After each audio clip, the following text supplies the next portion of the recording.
नमस्कार, मैं हूं संजय शर्मा। आप देख रहे हैं 4 PM न्यूज़ नेटवर्क। पिछले दिनों मैं एबीपी चैनल देख रहा था, उसमें आ रहा था मुसलमानों के मोदी और जगह-जगह से रिपोर्टर जो थे वो पूछ रहे थे और सारे मुसलमान बड़े खुश होकर कह रहे थे कि मोदी ने से तो अच्छा कुछ नहीं, मोदी ने तो ये विकास किया, मोदी ने तो हमको ये दे दिया, वो दे दिया। मतलब आप वो चैनल देखते तो आपको लगता कि मुसलमानों के लिए जितना काम प्रधानमंत्री नरेंद्र मोदी ने किया है, उतना देश में किसी ने नहीं किया। उस चैनल पे ये प्रोग्राम मैं छठी या सातवीं बार देख रहा था। यानी हर 1 महीने में शायद ये प्रोग्राम कई-कई बार दिखाया जाता होगा। मतलब क्या था इस प्रोग्राम का? मतलब था कि सारे देश के मुसलमानों को ये मैसेज देना कि मैं आपके खिलाफ नहीं हूँ, प्रधानमंत्री आपके खिलाफ नहीं है। और रणनीति ये थी कि जो मुसलमानों के एकमुश्त वोट भारतीय जनता पार्टी को हराने के लिए कहीं पड़ते हैं, वो वोट ना डाले जाएँ, उनके मन में इतनी प्रतिशोध की भावना ना हो। तो उसका सीधा नुकसान ये होगा कि अगर बीजेपी को जो एक साथ नुकसान वाले वोट पड़ते हैं वो नहीं पड़ेंगे। अगर सिंपैथी रहेगी, हो सकता है कुछ वोट बीजेपी को जाए या होता है कुछ लोग वोट डालने ही ना चाहे। इसके लिए बाकायदा मुहिम चलाई गई, संघ के कुछ प्रचारक लगाए गए, भारतीय जनता पार्टी में कुछ नेता लगाए गए, कुछ जगह रोजा अफ्तार का कार्यक्रम हुआ। मतलब ये मोदी जी की छवि बदलने की कोशिश। यहाँ तक कि स्मृति ईरानी भी खाड़ी देशों में यात्रा करती नजर आई। मोदी जी मस्जिदों में नजर आए खाड़ी देशों में और ये मैसेज देने की कोशिश करी कि भाई हम मुसलमानों के बड़े हितैषी हैं। लेकिन जैसे ही पहले चरण का मतदान का नतीजा सामने आया, नतीजा तो नहीं केवल मतदान कितना हुआ यही नतीजा सामने आया और मतदान जब गिरा, प्रतिशत गिरा और इंटेलिजेंस की रिपोर्ट पहुंची कि अब तो मामला गड़बड़ा गया। वोट उतने उत्साह के साथ निकल नहीं रहे और जो निकल नहीं रहे वो भाजपा के परंपरागत वोट माने जाते हैं। ये ख्याल, ये सोच ने भाजपा में बेचैनी पैदा कर दी कि अगर यही अनुपात बढ़ता चला गया तो बहुत नुकसान होगा। प्रधानमंत्री जी भागे भागे नागपुर पहुंचे, पहली बार नागपुर में जाकर रुके। 10 सालों में पहली बार उन्होंने रात गुजारी और उसके बाद प्रधानमंत्री जी को लगा कि अब मामला पकेगा नहीं, अब हिंदू वोट जो है वो कहीं उत्साह में नहीं आए तो कुर्सी दूर हो जाएगी। तो फिर वही पुराना वाला फार्मूला जो ओरिजिनल मोदी फार्मूला वो निकाला गया और कल प्रधानमंत्री जी ने मुसलमानों के लिए जो जहर उगला उसने पूरे देश को शर्मसार कर दिया, देश को शर्मिंदा कर दिया। देश की 20-25 करोड़ आबादी को इस तरह घुसपैठिया कहना, उनके लिए खराब खराब शब्दों का इस्तेमाल करना निश्चित रूप से इस देश की गंगा जमनी तहजीब का हिस्सा नहीं था। तो जब वो प्रोग्राम आ रहा था एबीपी का कहा कि मुसलमानों के लिए बहुत सारे काम किए, तो हमने सोचा कि मुसलमानों से बात की जाए। हमारी दिल्ली की तेज तर्रार रिपोर्टर है शाहीन। आपने पिछले दिनों ट्विटर पे देखा होगा, मैंने ट्वीट किया था कि किस तरह कुछ भक्त आए थे, उसको धमकाने की कोशिश कर रहे थे। लेकिन 4 PM की टीम शेरों की टीम है, शेरनी है हमारी शाहीन। उसने शाहीन ने कस के धरे वहाँ पे भक्ति जी और भक्ति जी पूंछ दबा के भागते हुए नजर आए। तो शाहीन से हमने कहा कि मुसलमानों के कुछ मोहल्लों में जाके उनसे बात करने की कोशिश करो, समझने की कोशिश करो कि असल में मुसलमान चाहता क्या है। तो मैं आपको ले चलता हूँ सीधा शाहीन की वो रिपोर्ट दिखाता हूँ कि मुसलमानों के दिल में आखिर मोदी के लिए क्या है। चलिए शाहीन के पास। इसकी जो अर्थव्यवस्था थी अभी आप देखो ना 8-10 साल के अंदर कितनी नीचे जा चुकी है और अब वो इतनी नहीं है, मतलब बिल्कुल नीचे ही है। और पहले ठीक थी, जो भी थी ठीक थी, लेकिन अब जो है नीचे है। सबका विकास होना चाहिए लेकिन वो चीज़ें नहीं हो पाती।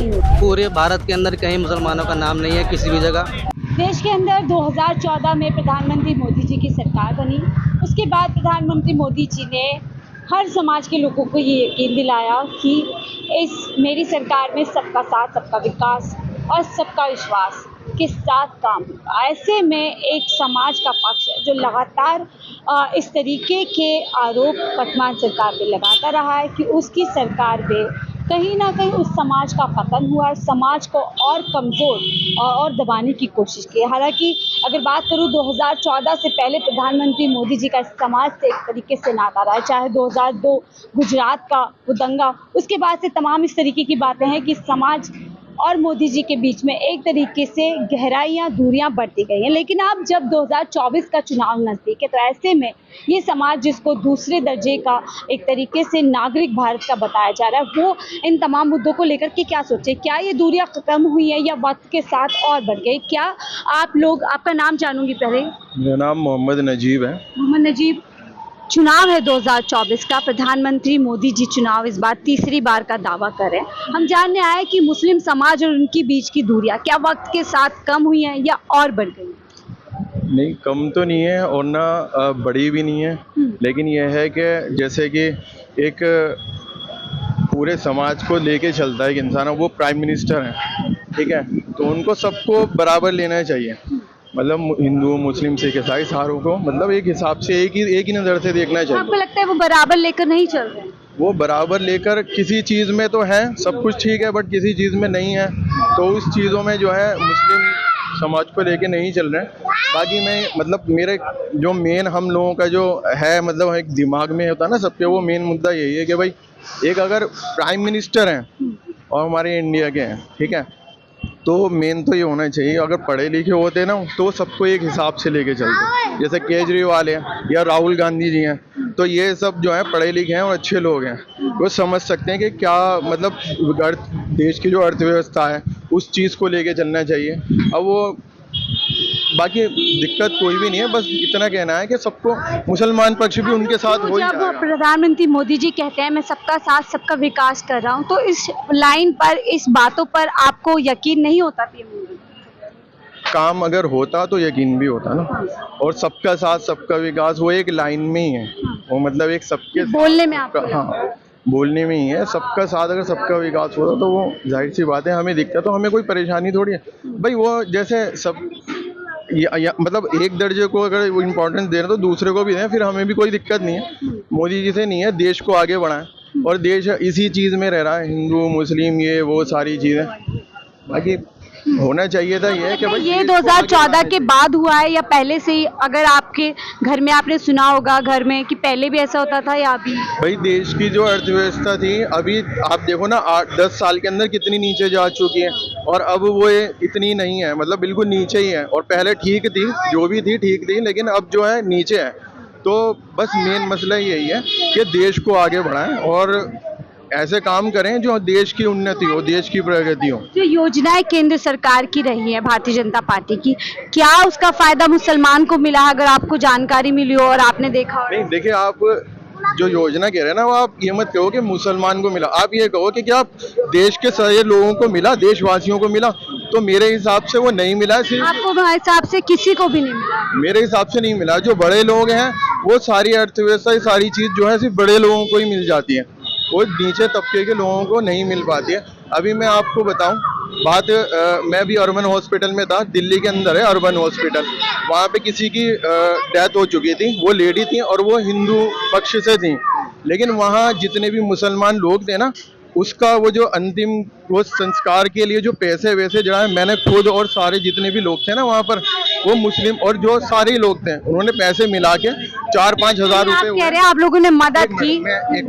4-5 हज़ार रुपए वो हमने कंप्लीट करके उनका अंतिम संस्कार करा था। वो हिंदू लेडी थी और जो उनके जो हस्बैंड थे साथ में, तो उन्होंने मुझे मतलब इतनी दुआ करी सबके लिए। तो मुझे वहाँ चीज़ नज़र आई कि फिर मोदी जी लोगों के लिए कर क्या रहे हैं। एक आम ही इंसान जैसे ये सब भीड़ है, इन्होंने ही पैसे इकट्ठे करके उनका अंतिम संस्कार करवाया।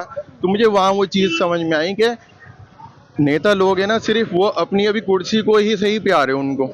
देश के लिए काम करो, कहने का मतलब ये, और किसी के लिए तो हो गई। मैं खास तौर से आपके समाज का पक्ष जानना चाहती हूँ, क्या आप लोग सिर्फ इसीलिए क्योंकि उन पे भरोसा नहीं करना, इसीलिए उन पे भरोसा नहीं कर पा रहे, या वाकई में वो ऐसे काम कर रहे कि भरोसा बन ही नहीं पा रहा? नहीं, काम देश के प्रधानमंत्री जो हैं काम अच्छे करें तो हम सब उनके, और बात मुस्लिम पक्ष की नहीं है, हर कोई यही चाहेगा कि देश का प्रधानमंत्री अच्छे काम करे, देश को ऊपर लेके जाए, तो सब उनके साथ हैं। वही तो काम कर रहे हैं। 2024 तक बोल रहे हैं कि देखिए तीसरी बड़ी अर्थव्यवस्था हमारी बनने वाली है, लगातार मैंने देश को आगे बढ़ाने का काम किया है। सिर्फ मैडम बोल ही तो रहे हैं, और वो आपको ही पता है और हमसे ज्यादा आप सब लोग बेहतर समझते हैं, सिर्फ वो बोल रहे हैं। जी सर, आपका क्या नाम है? सुल्तान हैदर। अली जी सर, क्या लग रहा है इस बार 2024 का जो चुनाव है, मुसलमान पक्ष इस बार क्या सोच रहा है? क्या वो विश्वास कर रहे हैं प्रधानमंत्री मोदी जी पे, या जो विश्वास था वो भी खत्म हो गया? जो मुस्लिम पक्ष है वो जो है दोनों साइड में है। कुछ लोगों को गवर्नमेंट से हेल्प मिली है तो उनके साथ खड़े हुए हैं। बहुत सारे जो कार्य हुए हैं, जो गवर्नमेंट ने विकास के कार्य करे हैं, तो उससे थोड़ा सा मुस्लिम पक्ष का जो है झुकाव उनकी साइड गया है, झुकाव गया है उनकी साइड में हुआ है। जैसे घर का लोन वगैरह और भी बहुत सारी जो एक्टिविटीज हैं उसकी वजह से जो है ना, जो उनका जो समाज में हर वर्ग जो है को साथ उसका जो है सबका विकास हो रहा है आपके साथ? मतलब हुआ है, मतलब सबको कुछ ना कुछ क्या अब आप लोग तीसरी बार मौका दे रहे हो? भाई ये तो आने वाला जो 25 मई है उस दिन देख के सब लोग जो है अपने अपने ढंग से देंगे, जो लोगों की ख्वाहिश होगी उसके हिसाब से वोट देंगे, अपने लोगों को अच्छा लगेगा तो दे देंगे। आपका मैं अगर जानूं पक्ष, आपको लगता है कि काम किया है और आप चुनने वाले हैं? नहीं, खैर काम तो किया है, काम तो देश में दिखाई दे रहा है कि अच्छा काम मुसलमान आपके समाज का क्या उत्थान हुआ है ये जानना चाहते हैं। जो वादे किए गए थे कि एक हाथ में कुरान होगी, एक हाथ में कंप्यूटर होगी, ये बातें की गई थी जब सत्ता में आए थे, आपको लगता है ऐसा मुसलमान का विकास हुआ है? ऐसा जो मुस्लिम पक्ष है उनके यहाँ शिक्षा की कमी है, शिक्षा की कमी की वजह से ही जो है ये एक हाथ में कंप्यूटर नहीं आया है, तो शिक्षा का उत्थान करना बहुत जरूरी है मुस्लिम पक्ष में। सरकार को ये काम करना था, नहीं किया। अभी तक सरकार ने जो उस लेवल तक नहीं पहुंच पाई है जो मतलब काम होना चाहिए। सबसे बड़ी चीज की शिक्षा की जो कमी है ना, इनको गहराई से सोचना पड़ेगा और इस पे ध्यान देना पड़ेगा, ताकि यहाँ आप किसको जिम्मेदार मानते हैं और चाहते हैं कि कौन अब इस पे काम करे शिक्षा को लेकर? इस पे जो है गवर्नमेंट और जो मुस्लिम पक्ष के जो उलेमाए वगैरह हैं उनको एक साथ मिल के मीटिंग करके आपस में बैठ के इस काम को करना पड़ेगा। अकेले से काम नहीं होगा। सर आपका क्या नाम है? इधर आ जाइए। मोहम्मद जुबैर। ये सर क्या लग रहा है 2024 में मुसलमान, मोदी जी और मुसलमान के मुद्दे क्या रहने वाले हैं? जो दूरियां हम देखते हैं 2002 से ही बताई जाती है, क्या वो कम हुई है वक्त के साथ या और बढ़ी? देखिए, दूरियां तो कभी कम नहीं होती, लोग बढ़ाते रहते हैं, ये राजनीति स्टैंड है। लोग जो है अपनी बातों को पूरी करने के लिए दूसरों को दबाते रहते हैं, ये तो राजनीति स्टैंड है। लोग समझदार हैं, पढ़े लिखे हैं और सोच समझ के फैसला करते हैं। समाज को दबाया जा रहा है, आपको ऐसा लगता है? थोड़ी बहुत ऊंच नीच होती है, लोग हाईलाइट करते हैं, कुछ मीडिया हाईलाइट करती है, लोग चीज़ों को समझते हैं क्या सच है क्या नहीं है। पढ़े लिखे लोग हैं, अच्छे समझदार लोग हैं, शहर में रहते हैं, तो अक्लमंद लोग हैं, सोच समझ के फैसला करेंगे। और पिछले 10 साल में हमने कई घटनाएं दी जो एक स्पेसिफिक समाज के खिलाफ हुई, चाहे वो ट्रेन वाला आपने सुना होगा, एक सिपाही गोली मार देता है, और तमाम ऐसे हमने देखा कि गौ तस्करी के नाम पर कई मुसलमान जुल्म हुआ है। क्या वो अभी तक आप लोगों के दिमाग में है और उनको याद करके कि आप लोग चुनाव में इस बार उतरने वाले हैं? नहीं, ऐसा कुछ नहीं है। लोग सोचते हैं, माइंड ही है, ये माइंड है जो आदमी को फॉलो नहीं कर पाती है। ये एक चीज़ है जो टाइम पे आता रहता है, वो चीज़ों को आगे फिर भूल जाते हैं लोग, दूसरा जख्म पैदा हो जाता है, फिर जख्मों पे जख्म हो जाते हैं। जो टाइम पे होगा, लोग समझदार हैं, सोच समझ के फैसला करेंगे। सबका साथ सबका विकास जब पीएम मोदी बोलते हैं, विश्वास होता है आप लोगों को? सबका विकास होना चाहिए, लेकिन वो चीज़ें नहीं हो पाती, इसमें कमजोरी है। इसलिए गवर्नमेंट को सोचनी चाहिए कि आपको सर क्या लगता है, क्या मुसलमान समाज अपने आप को यहाँ पर कमजोर महसूस करता है इस देश के अंदर, या मजबूती के साथ जैसे रहता था वैसे ही रहता? नहीं, कमजोर महसूस लगता है, क्योंकि कई चीज़ें ऐसी हैं जो मुसलमानों के खिलाफ होती हैं। जैसे कि आप एक चीज़ ले लीजिए, कई पक्ष ऐसे हैं जो मुस्लिम नेता हैं जो उसको मतलब जो बीजेपी के नेता हैं वो टारगेट करते हैं मुस्लिम बंदों को, डायरेक्टली नहीं इनडायरेक्टली भी करते हैं उनको, तो इस वजह से मुसलमानों को डेवलपमेंट नहीं हो पा रहा है। अदर जो कम्युनिटीज़ हैं उनका डेवलपमेंट ज़्यादा हो रहा है, ये एक सीधा डायरेक्ट फैक्ट है। पिछले 10 साल में आपने भी सुना होगा, चुनाव आया है, आपने भी सुना होगा कि किस तरीके से कब्रिस्तान, तमाम इस तरीके के मुद्दे किए गए, 80-20 की लड़ाई बताई गई, कपड़ों से पहचान होती है, खुद पीएम मोदी ने ऐसी बात कही थी। और दूसरी तरफ पीएम मोदी कहते हैं कि सबका साथ सबका विकास, तो क्या ऐसा तो कुछ नहीं है सबका साथ। ये देखिए, अगर एजुकेशन की बात करें तो न्यू एजुकेशन पॉलिसी जो है 2020, उसमें सबके लिए सबका विकास है, लेकिन वो इम्प्लीमेंट कितना होता है वो बात अलग है। ठीक है, अगर आप एक कम्युनिटी की बातें देखा जाए, अभी यूपी में देख लीजिए 16,000 मदरसे थे, उन पे इलाहाबाद हाई कोर्ट ने बैन लगा दिया, जो कि आज सुप्रीम कोर्ट ने उनको स्टे लगा दिया, क्योंकि एक बड़ा मुद्दा था। अगर सबका साथ सबका विकास करते तो वो 16,000 मदरसों पे रोक क्यों लगाते यूपी सरकार? दोहरी नीति लगती है? ये दोहरी नीति है, डायरेक्टली दोहरी नीति है, इनडायरेक्टली नहीं है, डायरेक्टली है। सिंपल है। तो जो आपने देखा होगा जब मोदी सरकार आई थी, उन्होंने कहा था एक हाथ में कुरान होगी, दूसरे में कंप्यूटर होगा। क्या वो लगता है पिछले 10 सालों में उस और लेकर जाया गया मुसलमान? वो खाली दिखावे की चीज़ है। वो अंदर की चीज़ें नहीं है, वो खाली ऊपरी की चीज़ें हैं, वो अंदर की चीज़ें नहीं है। अंदर ही अंदर वो क्या कर रहे हैं वो हमें कुछ नहीं पता। वो ऊपर ही है कि एक हाथ में गीता है, एक हाथ में कुरान है, वो एक ऊपर की चीज़ है। क्या मुद्दे मुसलमान के इस बार चुनाव में रहने वाले हैं कि वो आने वाली सरकार से चाहते हैं कि उस पर काम हो, खासतौर से मुसलमान पर? कुछ नहीं है, बस अपना सबका साथ सबका विकास, जैसे वो कहते हैं, एक दोनों कम्युनिटी को लेके साथ चलें। मुसलमान हो, हिंदू हो, सिख हो, ईसाई हो, सबको बराबर लेके चलें। सबको लेकर चले। आपको लगता है कि ऐसे दोनों पक्षों को साथ लेकर नहीं जाएगा जब दोनों का बराबर का अधिकार है? क्या मुसलमान दूसरे दर्जे का नागरिक अपने आप को महसूस करता है वर्तमान समय? नहीं, ऐसा नहीं हुआ। सबसे पहली बात तो ये है, मेरा नाम कमालुद्दीन है। भारत में 10 साल से लगभग प्रधानमंत्री मोदी है। कोई काम एक पार्टी के लिए हुआ, सिर्फ दूसरी के नहीं हुआ। दूसरे के लिए एक ही पार्टी के लिए काम हो रहा है। आप कहीं भी देख लो, यूपी में देख लो, उत्तर प्रदेश में, पंजाब में देख लो, दिल्ली में देख लो, महाराष्ट्र में देख लो, कहीं भी अपने फ़ायदे के लिए विधायक को खरीदते बेचते हैं और उसके बाद फिर सरकार बना के अपनी मर्जी का काम करते हैं। दूसरा कोई काम नहीं हो रहा है, सिर्फ एक ही मुद्दा है उनका कि लगता है मुसलमान समाज का विकास हुआ है 10 साल के अंदर, जहाँ एक समाज इतने आगे और दूसरा समाज ऐसे पीछे रह गया है? नहीं, एक ही उम्र का हुआ विकास। मुसलमानों का विकास कोई नहीं हुआ। पूरे भारत के अंदर कहीं मुसलमानों का नाम नहीं है किसी भी जगह। दूसरी बात यह कि जैसा प्रधानमंत्री हमारे देश का ये मोदी जी हैं, ऐसे प्रधानमंत्री की जरूरत ही नहीं है। ऐसा नहीं चाहिए। ऐसे प्रधानमंत्री की जरूरत ही नहीं जो अपना एक ही तरफ को बात करे। मतलब वो तो कहते हैं मैं सबका साथ सबका विकास, सबके विश्वास को लेकर के आगे बढ़। कागजी कार्रवाई में देखो ना, आप कागजी कार्रवाई दिखाओ कहाँ पर सबका साथ सबका विकास हुआ। एक ही क्या कह रहे हैं? नहीं, ये सबके साथ सबके विकास कहाँ होता है?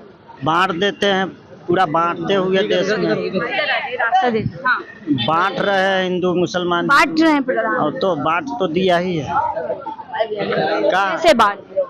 मुसलमान को अलग अलग करना चाह रहे हैं, कहाँ सही से विकास कर रहे हैं? ये तो चलो राजनीति की भी, क्या आप लोगों को जमीन पर भी ऐसा महसूस होता है कि एक समाज आपसे जो है आंखें फेर रहा है या अब भेदभाव आपके साथ कर रहा है? बहुत भेदभाव दिखाई दे रहा है। बहुत आपको भी बिल्कुल दिखाई दे रहा है। 10 सालों के अंदर बहुत मुसलमान पीछे हो गए हैं।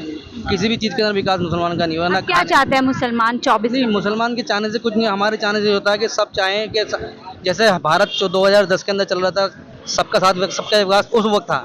आज वक्त, हाँ, 2010 में सबका साथ सबका विकास था, लेकिन 2014 से लेकर 2024 तक सिर्फ एक ही कंपनी का, मतलब एक ही मुसलमानों को छोड़ के बाकी सबका विकास हो रहा है। मुसलमानों किसी का समाज को आपको लग रहा है कि काम हो रहा है। चले, बहुत बहुत शुक्रिया हमसे जुड़ने के लिए। तो ये हमारी खास पेशकश के जो है ज़रिए हम मुसलमानों से बात करने की कोशिश कर रहे थे कि पिछले 10 साल में क्या मुसलमान अपने आप को विकास की ओर जाते देखा उसने, क्या मुसलमानों का विकास हुआ, क्या मुसलमान देश के अंदर महसूस जो है